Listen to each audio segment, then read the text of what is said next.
Pero a ti, joven Ifigenia, los bellos bucles de tu cabello los griegos van a coronar, como una ternera que intacta saliese veloz de una gruta entre las rocas de un monte, con intención de cubrir de sangre tu cuello mortal. No te criaste en un monte, sino junto a tu madre, destinada a casarte con algún griego. We find ourselves in Aulide, where the Greek army, led by Agamemnon, king of Messini, is preparing to set sail for Troy to recover Helen, his brother Menelaus' wife, who was kidnapped by Paris, the Trojan prince.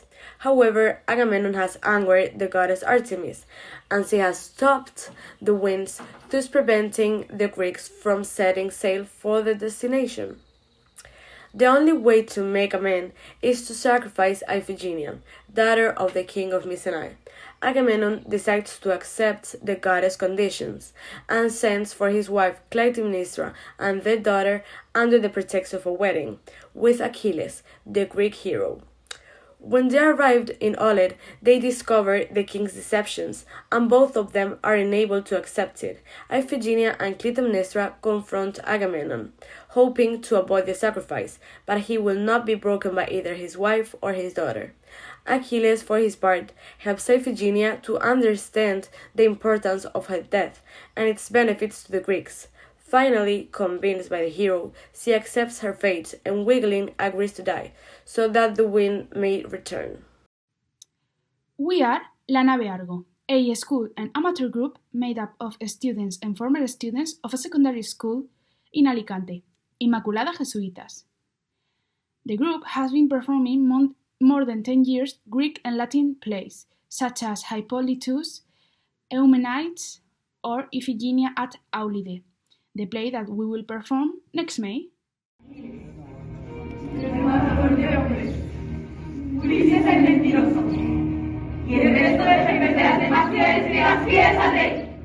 This specific project was mounted in the academic years of 2019 to 2020 and 2020 to 2021, and it has been performed throughout Spain since then. At the Messήνη Festival, a cast of 12 former students will stage this play for the last time, which has undergone a transformation so that the Greek spectator can understand it more easily. Mi rey,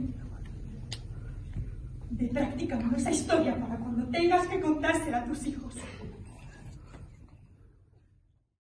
In terms of characters, 6 of us play the main ones: Agamemnon, Menelaus, Ifigenia, Clytemnestra, Achilles, and Calcante, while 5 of us form the allied chorus, and 1 of us represents Ifigenia's entourage.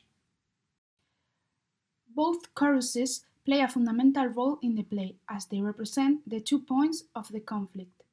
The allied chorus personifies the idea of glory over life, while the entourage is the opposite. It puts the young woman's life above glory. Our Ifigenia teaches values as well as sacrifice that, in other hand, I think there is value very current. So like Ifigenia, we all sacrifice ourselves for our family or even for things that are greater than us. And also by this new conception of Achilles, we want to prove how important is the legacy and the imprint that a person leaves on others, and also in the history by these actions or decisions that they took through their life.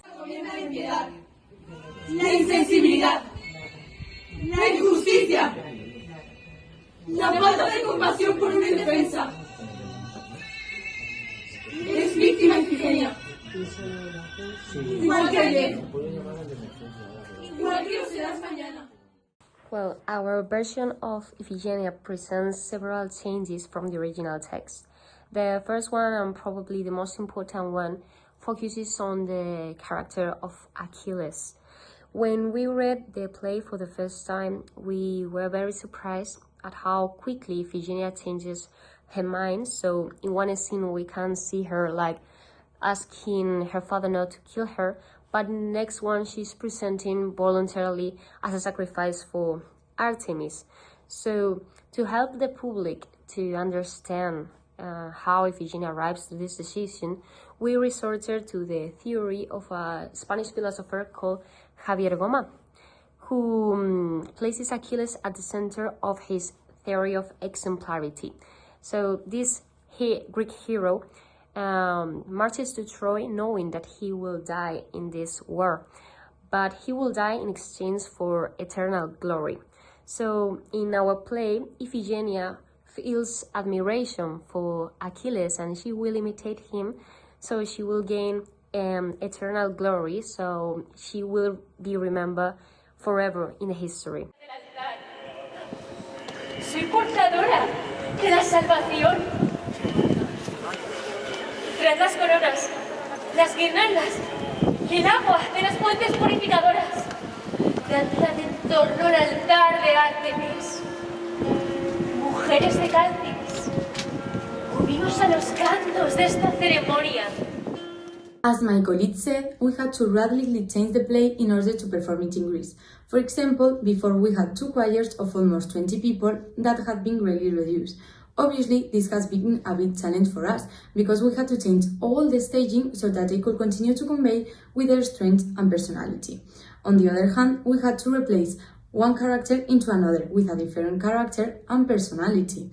Before, we had an old man that served as Agamemnon interlocutor in the first scene. Now we have Calcante, a soothsayer that will reveal the oracle to Agamemnon in the first scene with a very dark atmosphere.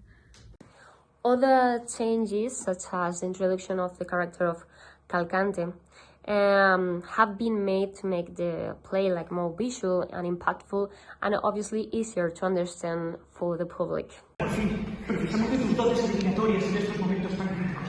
Sin motivo aparente, tus dioses han decidido detener los vientos, provocando así que el inmenso ejército aqueo reunido en estas costas no pueda partir hacia Troya. Los dioses no se inmiscuyen en los asuntos de los mortales sin razón. Si esta empresa no es de su agrado. This play was a difficult project to carry out, as the pandemic forced us to postpone its starting. We have to dedicate 2 academic years to creating it, and the second one being very complicated. Many people abandoned the project either because they went to study in other cities or because of the pandemic situation. Added to all, this was the fact that we have to wear masks and keep safe distance.